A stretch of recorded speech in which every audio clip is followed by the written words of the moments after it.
The Golden Rule inspires values of mutuality, interdependence, and reciprocity.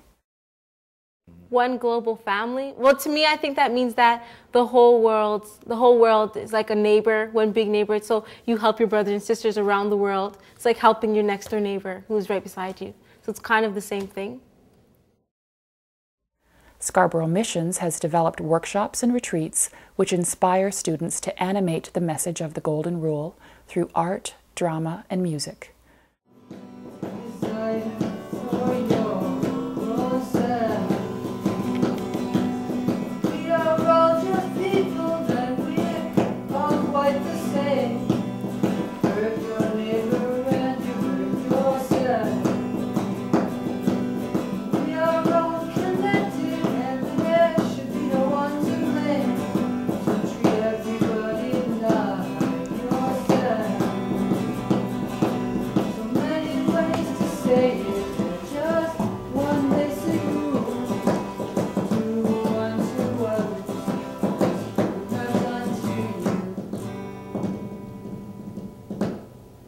My name is Marilyn Grace, and I'm the chaplaincy team leader at Cardinal Carter Academy for the Arts. I had a wonderful opportunity of taking my grade 12 leadership class to the Scarborough Foreign Missions, and we had a wonderful experience bringing the Golden Rule to life.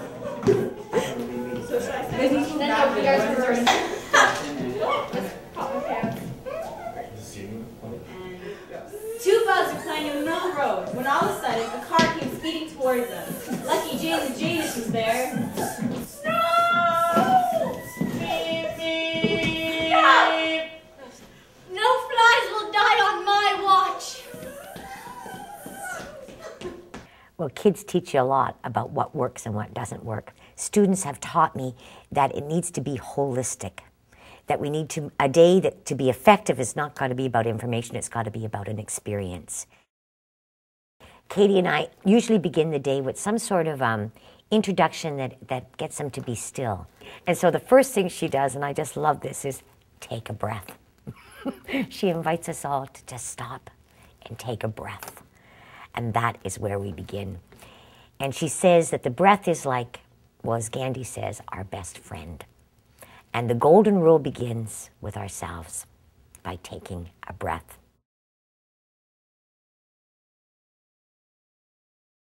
We come to days like this so full of ourselves and the pressure. We're so full of information, so full of pressure, that nothing new can get through unless you kind of create a path. And the pathway really is through childlikeness. And we do it through the best activity I've ever come up with over 20 years, and I call it a scavenger hunt. And you divide the group into like groups of 4. Team to come up will get 30 points, second 20, third 10. So if you can place in my hand a picture of the Queen. Thank you, 2, 3, thank you. So Taoism gets 30. What's your religion?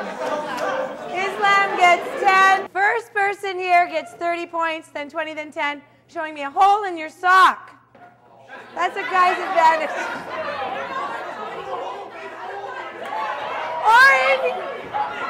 Or in your clothes. It gets them laughing. It gets them in a childlike, open, kind of receptive way where they can really receive the message of the Golden Rule. It would be a very exciting way to live our life and a very peaceful way to live our life.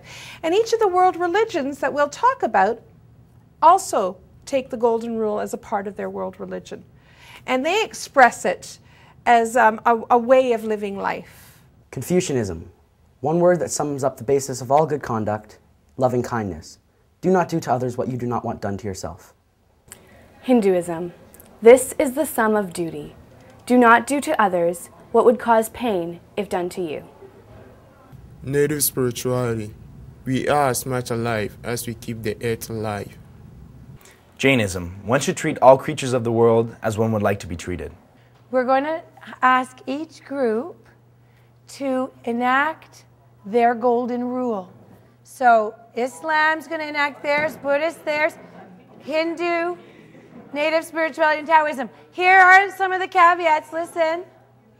You may do a rap, a song, a modern day skit or scene.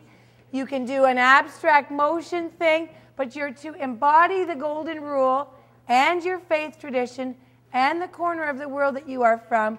And we're looking to see also if you're united and cooperating and using all the gifts and skills that you bring together. So you're really putting all your gifts together. We're going to give you 20. The golden rule isn't just something that's intellectual. It's a whole body experience. And so to watch my students take that golden rule, whether it be from Baha'i or Judaism or native spirituality or Jainism, they actually incorporate it into their bodies through voice, through sound, through movement. And I think for them, it made it very real, very tangible. I would say that, acting them out and just doing them, right, you're just connecting like body and soul together. Because religion deals with soul, right? But like, that's not all it is. Like, we can interpret through like using bodily movements, worship in different ways.